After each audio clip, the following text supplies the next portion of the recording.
क्या बॉलीवुड अपनी खोई हुई पहचान वापस लाने की कोशिश कर रहा है? बॉलीवुड एक ऐसी इंडस्ट्री कि जो अपनी ओरिजिनलिटी के लिए, अपनी इमोशनल डेप्थ के लिए, अपनी बेस्ट स्टोरी टेलिंग के लिए जानी जाती थी, जो कि वर्ल्ड क्लास मूवीज को रिलीज किया करती थी। मगर ऐसा क्या हुआ कि बॉलीवुड को अजीब किस्म की मूवीज और ओटीटीज प्लेटफॉर्म्स का सहारा लेना पड़ा, जिसकी वजह से बॉलीवुड ना रहा, लंडे की फटीचर दुकान बन गया। आज हम बॉलीवुड को थोड़ा सा डीबंक करेंगे और जानेंगे कि यार मतलब ऐसी क्या जरूरत पड़ी थी कि आपको पाकिस्तान से आइडियाज कॉपी करने की बहुत ज्यादा चुल हो गई। तो जी मैं बात कर रहा हूँ ये नई आने वाली फिल्म धुरंधर के बारे में। We must infiltrate the very core of terrorism in Pakistan, ताकि वो भारत के खिलाफ अगर नींद में भी सोचे ना तो उनके ख्वाब में भी हम बैठे नजर आने चाहिए।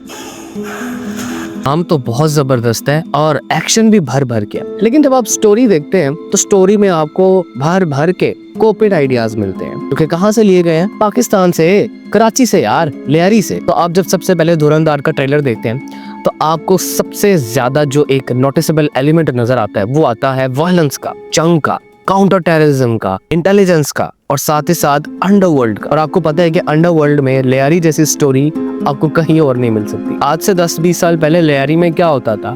लियारी में उस वक्त पूरे का पूरा अंडरवर्ल्ड एस्टैब्लिश हुआ था, जिसमें पुलिस के साथ डायरेक्ट कन्फ्रंट्रेशन और हुकूमत के साथ डायरेक्ट पंगे लिए जाते थे। तो बॉलीवुड जब अपनी आखिरी सांसों पे था तो उन्होंने सोचा कि यार कॉपी ही कर लेते हैं, मगर ऐसी स्टोरी लेके आते हैं और उसके ऊपर इतना बजट स्पेंड करते हैं एक्शन के ऊपर, तो क्या पता हमारी मूवी चल जाए और बॉलीवुड का रिवाइवल हो जाए। तो उन्होंने ये वाली स्टोरी पकड़ी और वहां पर कॉपी कर दी। अब सवाल ये आता है कि इंडिया ने पाकिस्तान से ये स्टोरी कॉपी क्यों की? तो अगर आपने रिसेंट टाइम्स के अंदर देखा हो तो पाकिस्तानी यूट्यूबर्स और जितने भी डॉक्यूमेंटेरियंस हैं हमारे जैसे, वो बहुत ज्यादा स्ट्रीट ग्रिट और इस तरह की क्राइम स्टोरीज और डार्क स्टोरी टेलिंग को बहुत ज्यादा इंकरेज कर रहे हैं, बहुत प्रमोट कर रहे हैं, इस तरह की वीडियोस बनाते हैं। और इंटरनेट के ऊपर, सोशल मीडिया प्लेटफॉर्म्स के ऊपर ये बहुत ज्यादा ट्रेंड कर रहा होता है, क्योंकि सेक्रेड गेम्स और मिर्जापुर के बाद एक रियलिज्म का और डार्क स्टोरी टेलिंग का चस्का लग गया हुआ था हर किसी को, और स्पेशली इंडियन ऑडियंस को। तो बॉलीवुड का रिवाइवल इज इक्वल टू चस्का ऑफ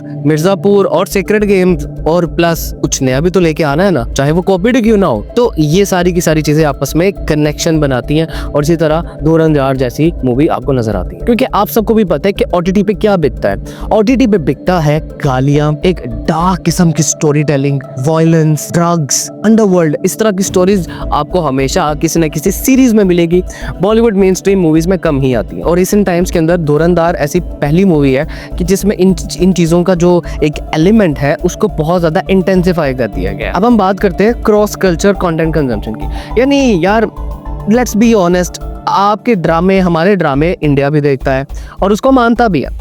हम उनकी फिल्म्स देखते हैं, हमसे ऐसे ड्रामे कोई बनाता नहीं है, चाहे वो हमें खुद भी बड़े क्रिंज लगते हैं, लेकिन इंडिया मूवीज बनाता है और वह हम मूवीज देखते हैं, चाहे वो मूवीज बैन है पाकिस्तान के अंदर, लेकिन चोर दरवाजे तो हर जगह होते हैं ना, तो हम उन मूवीज को देखने में कोई कसर नहीं छोड़ते। तेरे बिन, हम सफर और मेरे पास तुम हो जैसे ड्रामे इंडिया में बहुत ज्यादा मकबूल हुए, और ये बात आपको ऑनलाइन देखने को मिल जाएगी। धुरंधर के कुछ कैरेक्टर्स की और स्टोरी लाइन की बात करते हैं कि जिसके अंदर वही उन्होंने इस कैरेक्टर्स को चूज किया जो कि लियारी से इंस्पायर्ड है बेसिकली। उसमें सबसे पहले आपके पास रहमान डकैत आता है जिसे अक्षय खन्ना ने प्ले किया है, और चौधरी असलम, एसपी चौधरी असलम, जो कि पुलिस का उस टाइम का सरबराह था, उसको प्ले किया है संजय दत्त ने। आर माधवन साहब ने अजय सन्याल का रोल प्ले किया जो कि इंडियन इंटेलिजेंस ऑफिसर था, और अर्जुन रामपाल मेजर इकबाल का रोल प्ले करा जो कि पाकिस्तान इंटेलिजेंस सुपीरियर था। खिलाफ अपनी जगह, लेकिन दाद देनी पड़ेगी संजय दत्त और अक्षय खन्ना की कि इन दो पर्टिकुलर एक्टर्स का जो रोल स्पेसिफाई किया गया है, जिस तरह से उन्होंने निभाने की कोशिश की ट्रेलर के अंदर,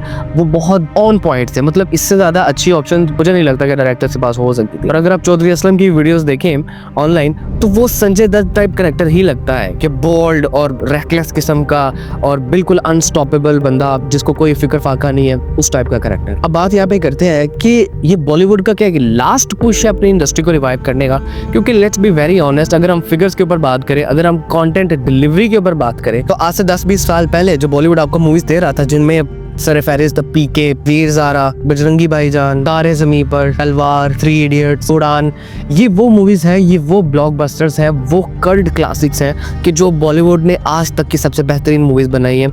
आप उनको देखें और आपको फील होता है कि यार इन जैसी मूवीज़ की माशरे में बहुत ज़्यादा ज़रूरत है। जिन टॉपिक को उठाया जाता है, रोमांटिसिज्म को अगर हम साइड पर रख दें तो इन टॉपिक्स को उठाना बहुत ज़्यादा ज़रूरी था। और उसके बाद अगर हम रिसेंट टाइम्स की वर्स्ट फिल्म्स की बात करें तो उसके अंदर भारत, राधे, शमशेरा, लाल सिंह चड्ढा और एक ऐसी फिल्म जो कि इनके मुताबिक ऋतिक रोशन का कमबैक थी और साथ ही साथ बहुत हाई बजट फिल्म थी जिसका नाम फाइटर है, वो भी बहुत बुरी तरह फेल हुई है। कि साउथ का जो सिनेमा है वो बड़े सगीर के अंदर बहुत ज़्यादा लोगों ने लाइक किया है 2015 ऑनवर्ड्स, और उसके अंदर आपको बहुत प्रोमिनेंट फिल्म्स मिल जाएंगी जिन्होंने साउथ को बहुत ज़्यादा पुश किया। उसमें आपको KGF मिल जाएगी, उसमें RRR मिल जाएगी और साथ ही साथ आपको पुष्पा जैसे फिल्म्स मिल जाएंगी। और ये films to be very honest Bollywood के लिए एक वेकअप रियलिटी कॉल दी कि भाई बॉलीवुड भाईजान तुसी के चाहते हो, जरा थोड़ा होश कर लो। और अगर हम साउथ इंडस्ट्री का इंडियन सिनेमा के अंदर शेयर देखें तो वो लगभग 30% तक जा चुका है, जिसके अंदर तेलुगु और मलयालम की फिल्म्स भी इंक्लूडेड हैं। ऑल इन ऑल बॉलीवुड अब बहुत ज़्यादा ग्रीडी हो रहा है, बहुत ज़्यादा डेस्परेट हो रहा है कि वो किसी तरीके से वही रियलिज्म वाली, वही डार्क स्टेज स्टोरीज, वायलेंस और गन्स और ड्रग्स का कल्चर दोबारा दिखा के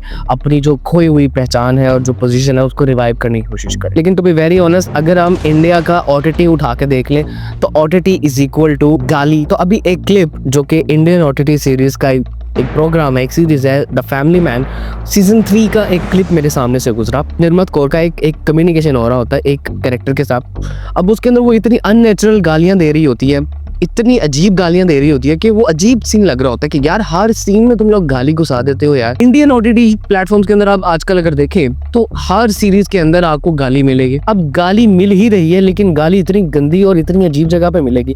उनका ये मकसद होता है कि किसी तरीके भाई घुसा दो गाली किसी ना किसी तरीके। गाली इज इक्वल टू हुक, और वो एक रिलेटेबिलिटी पैदा करने के लिए ना वो इस तरह की चीजें करते हैं। तो ऑल इन ऑल इन सारी चीजों को सम अप करते हुए हम इसी कंक्लूजन पे पहुंच सकते हैं कि ये बॉलीवुड की लास्ट ट्राई लग रही है कि वो किसी तरीके से रिवाइवल करने की कोशिश कर रहे हैं। अब उनको उसके लिए कुछ भी करना पड़े, जैसे everything is fair in love and war. तो देखते हैं कि बॉलीवुड की ये फिल्म छापा मारने के बाद कैसा परफॉर्म करती है। मैं इस डॉक्यूमेंट्री को इतना लॉन्ग फॉर्म में बनाना नहीं चाह रहा था, बट स्टिल मैंने इसको बनाया और मैं इसमें डिटेल्स डालने की कोशिश कर रहा हूँ कि ताकि हम चीज़ को समझ सकें कि असल में यार हकीकत है क्या, चीज़ें चल क्या रही हैं।